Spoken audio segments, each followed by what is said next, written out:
नमस्कार दोस्तों, एक बार फिर मैं आप सभी का स्वागत करता हूं अपने चैनल पर कुंडली ज्ञान की इस श्रृंखला में। दोस्तों, जहां हम डिफरेंट राजयोग के बारे में चर्चा करने वाले हैं, उसी श्रृंखला में मैंने आपको विपरीत राजयोग के बारे में बताया था और मैंने बताया था कि 3 तरीके के विपरीत राजयोग बनते हैं। विपरीत हर्ष राजयोग, विपरीत सरल राजयोग और विपरीत विमल राजयोग। दोस्तों, आज मैं यहां आपके सामने कुछ कुंडलियां लेकर के आया हूं और वहां पर आपको मैं थोड़ा सा समझाता हूं कि किस तरीके से विपरीत राजयोग काम करता है। तो पहली कुंडली ये है यहां पर आपका वृष लगन की। ये कुंडली एक ऐसे विशिष्ट जन के नाम मैं नहीं बताऊंगा, मेरे पास विवेचन के लिए आई थी और ये बहुत अच्छी यूनिवर्सिटी में बहुत अच्छी पोस्ट पर काम करते हैं और कुंडली वास्तव में शानदार है इनकी। देखिए दोस्तों, बात हम विपरीत राजयोग की कर रहे हैं, बाकी फैक्टर्स अलग हैं।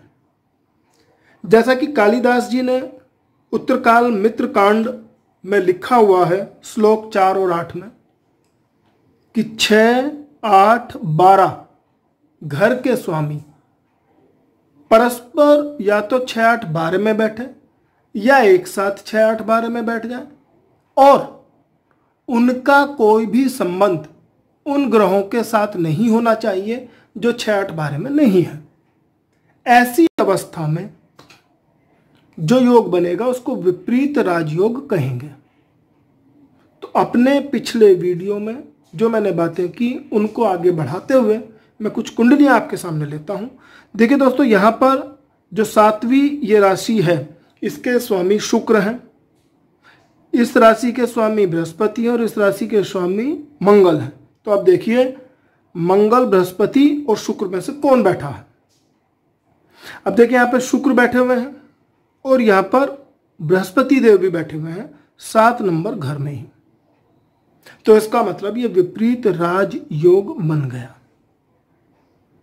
ठीक है दोस्तों, दूसरी कुंडली ऐसी ही फिर मैं विपरीत राजयोग की बात करता हूं। अमिताभ बच्चन के बारे में मैंने नाम लिया था। तो देखिए अमिताभ बच्चन जी की दूसरी कुंडली ये है, अमिताभ बच्चन जी की हमारे सामने। और आप जानते ही हैं दोस्तों, इनकी कुंडली में और भी राजयोग हैं जो मैं आगे चल करके चर्चा करूंगा। एक राजयोग इनका विपरीत राजयोग भी है। देखिए 6ठे घर का स्वामी यहाँ पर कौन है जी, राशि में जो बैठा हुआ है वो चंद्रमा है।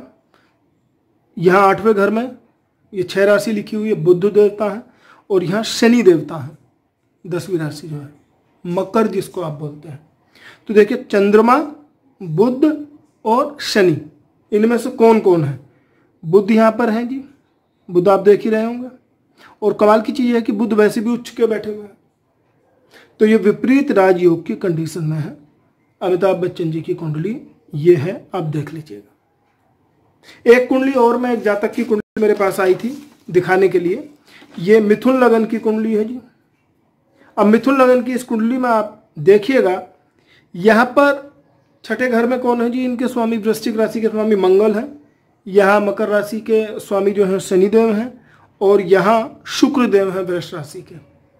तो आप कमाल की चीज़ें देख सकते हैं कि ये आप देखिएगा कि शुक्र यहाँ पर खुद इनके स्वामी हैं और मंगल देवता इसके स्वामी हैं, ये यहाँ बैठे हुए हैं।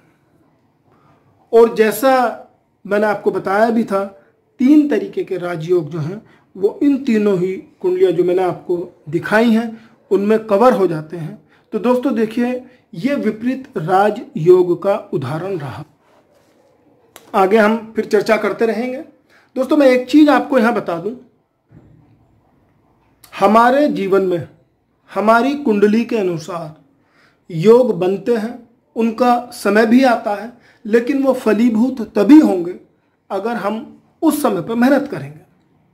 मान लिया किसी का शादी का योग है बहुत अच्छा, ध्यान दीजिएगा जो मैं बात कर रहा हूँ, लेकिन उसकी वो दशा आ गई अगर बचपन में ही, तो वो तो नहीं हो सकता।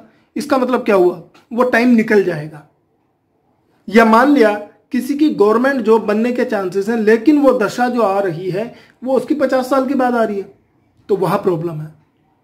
इसका मतलब है कि दशा भी देश काल परिस्थिति के अनुसार सही समय पर अगर आती है और उस समय ग्रहों का जो बलाबल है और जातक का जो गोचर है, गोचर के बारे में मैंने आपसे पहले भी चर्चा की है, अगर गोचर में जो ग्रह फेवर करते हैं तो उस समय उस राजयोग के पूरे पूरे फलित होने के चांसेस बनते हैं।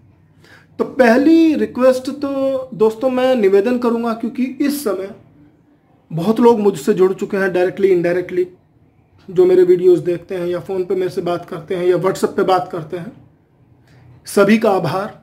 लेकिन एक केवल निर्देश मेरी तरफ से है कि आप कुंडली को जरूर माने, लेकिन उससे भी बढ़कर मेहनत है। देखिए, कर्म सबसे बड़ा है। भाग्य और कर्म की युति अगर हम मिलाएं तो भाग्य तभी साथ देगा। भाग्य का एक पर्टिकुलर टाइम है जिस समय वो जगेगा, लेकिन उस भाग्य के जगने तक आपको कर्म जरूर करना पड़ेगा।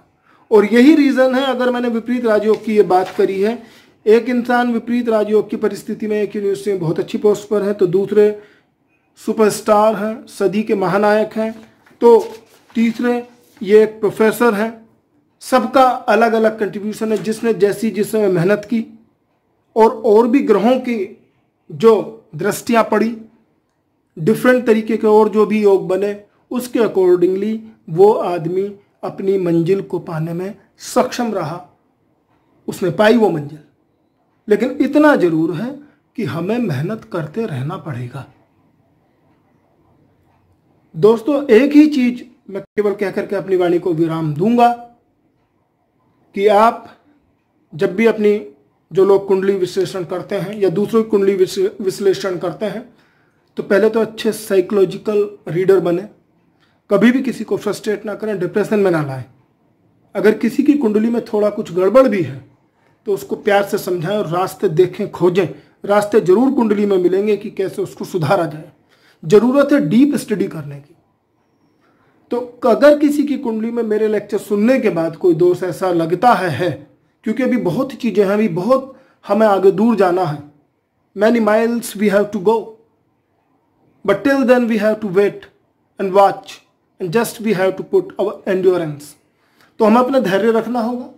और मैं केवल इतना ही केवल कहूंगा, वो दो लाइनें, न रहो न निराश करो मन को, न रहो न निराश करो मन को, कुछ काम करो कुछ काम करो, ये जन्म हुआ कुछ अर्थ तो हो, इस जीवन का मतलब व्यर्थ ना हो।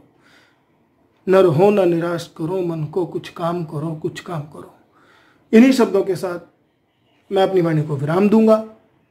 नमस्कार, जय गुरुदेव।